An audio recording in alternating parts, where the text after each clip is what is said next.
Right then, so F1 is back, testing is done, and now we're looking forward to the Australian Grand Prix. I mean, I'm very, very glad we're in Australia because obviously in the past we've been racing at Bahrain, and there is absolutely no way we would have been racing this weekend, obviously with everything going on there. So, Australia, what are we expecting? Well, weather, thankfully, from my point of view, thankfully, it is going to be dry because with these new engines and the way these batteries seem to kick in sort of mid corner, I mean, we saw it in testing in like turn 11, it could have been really, really messy. So the fact that we're going to see it all in the dry, we're going to see a proper pecking order. Maybe not the full pecking order, but we're going to see a roughly who's going to be fastest, that kind of thing. So yeah, happy days on that one. It'll be interesting again on tyre wear to see with this battery deployment as they power out of corners what that does to the tyre wear. Are we going to get a one stop? Is it going to be a two? I'm hoping a two stop because again that just gives us a bit more on strategy, the undercut, the overcut, what's going to be more powerful. I think the undercut this year could be mightily strong if you're stuck behind someone and can recharge your battery to a point where you can get on an out lap and power through an entire lap and gain a couple of seconds. That could be huge. The undercuts this year could be absolutely massive in terms of people jumping at the front, people getting into the points, or even just getting on the podium. Something like that. You could see somebody just doing a bold strategy, pitting early and just going all the way to the end. You've got people maybe going long and then coming at the end. You've got safety car restarts. What happens with that? You probably don't want to be going until you actually reach... You don't want to be going early, actually, probably until you reach the finish line, because the batteries just deplete so quickly.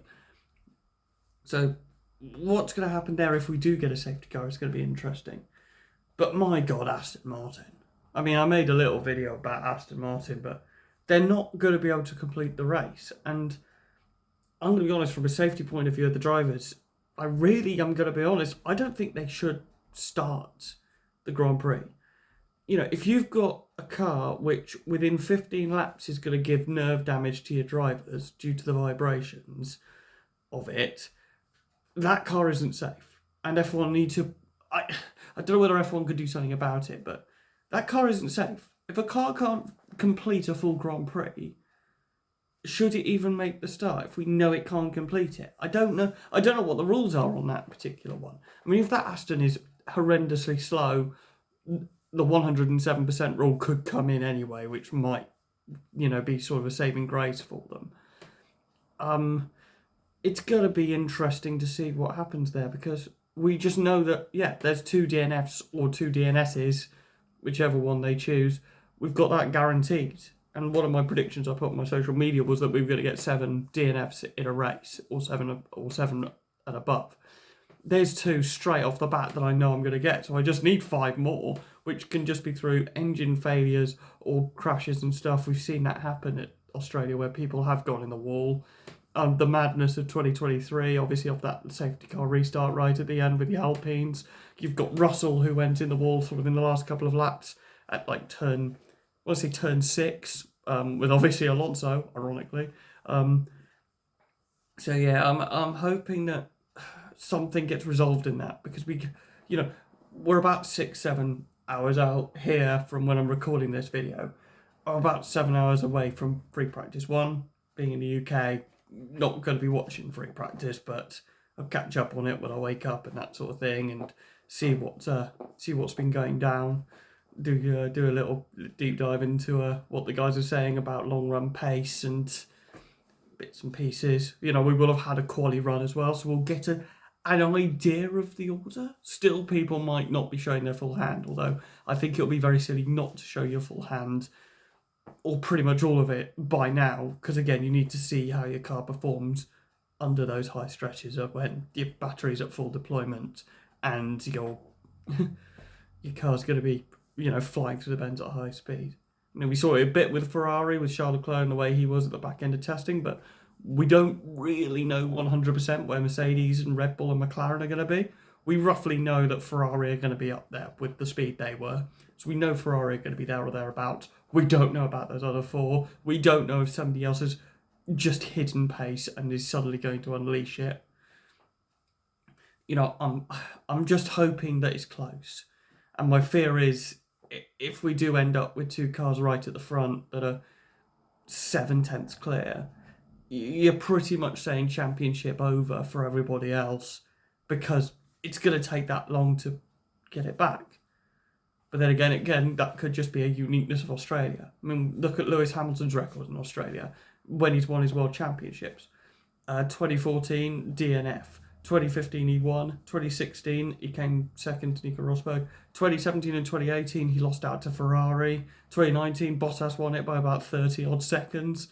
So he's not got, ironically, the best record in Australia, even though he went on to win all those championships. So I think what we've got to be very careful of is when we've watched this race is not to jump immediately to a conclusion of that person's won, therefore they're going to be world champion.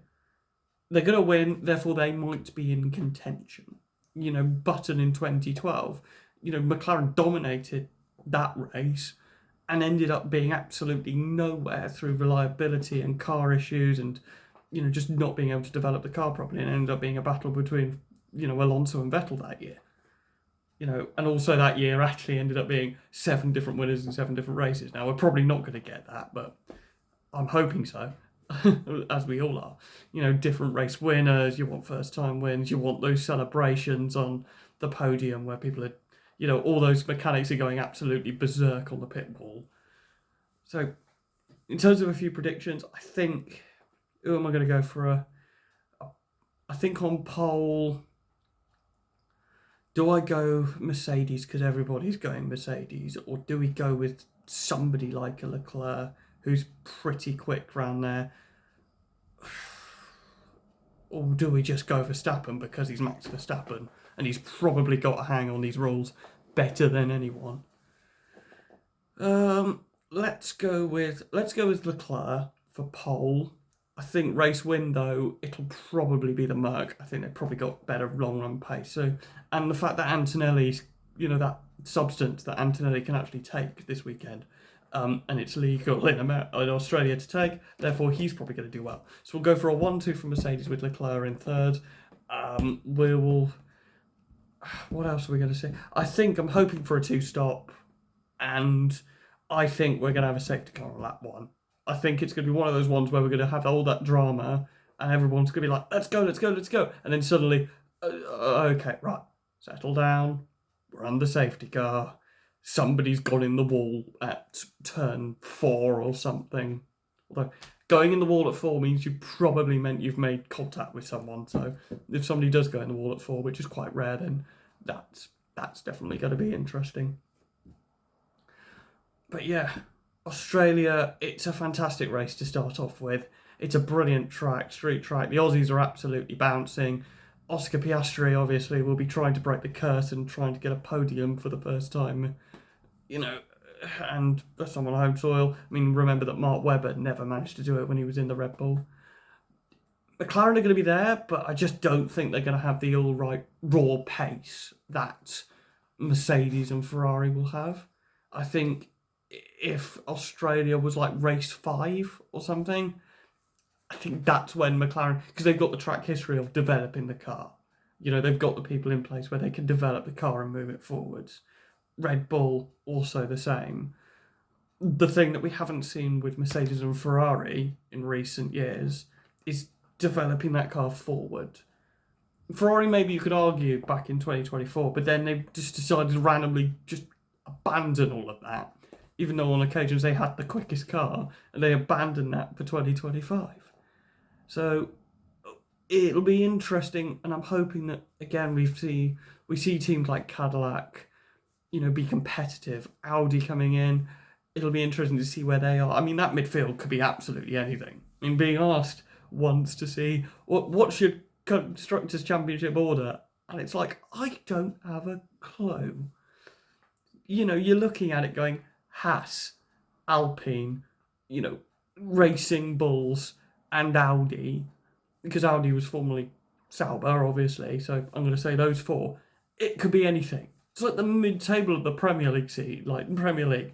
Just chuck the teams up and they're just going to land in a random order at the end of the season. That's what's going to happen. They're going to finish probably P5 to 9, because obviously Williams in there as well.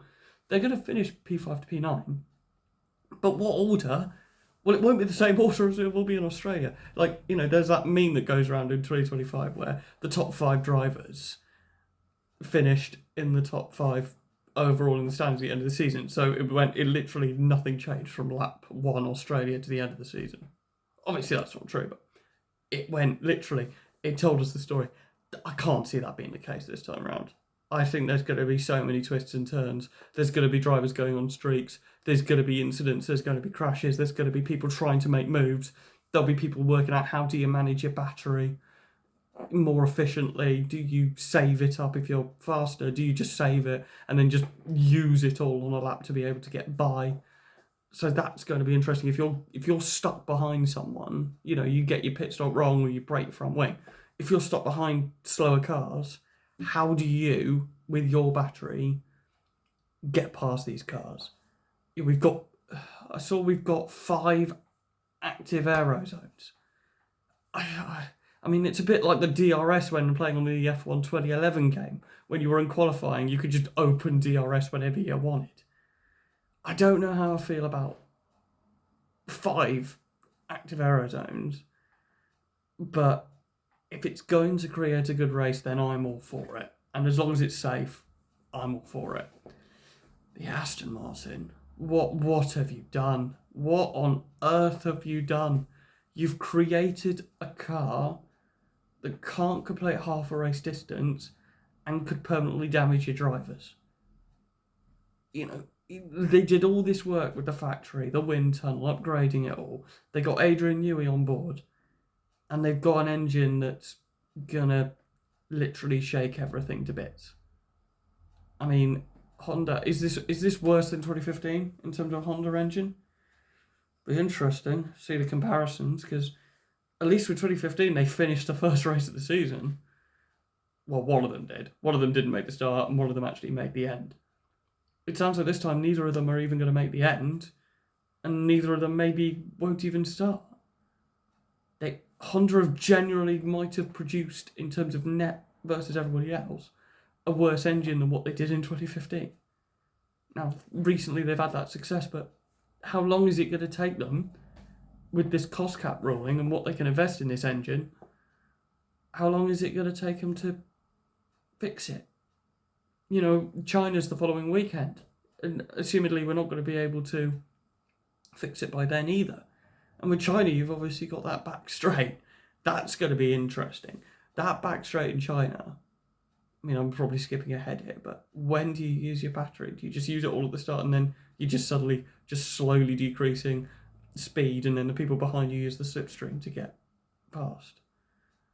Yeah, that could be fun, couldn't it? But yeah, let's figure out that when we get to China. But yeah, Australia, yeah, as I say, I'm going to say Leclerc pole, Russell, Antonelli, and then Leclerc again for that's the top 3. Yeah, and I just don't think it's safe for the drivers for Aston Martin to start. I know it's a bit of a boo for Aston Martin fans, but I'm just thinking about the safety of the drivers. Whatever you think, we don't want them getting any serious damage from driving a car. That should never, ever, ever be compromised. But yeah, well, we're a few hours out. We've got, the free practice of F3 and F2, which I'll definitely be watching, because for obvious reasons, the young drivers coming through there. I'm going to be seeing possibly the future world champion within that lot. So, we need to keep an eye on that. Yeah, we'll see you on the other side after the Australian Grand Prix. Cheers. Take care, everyone.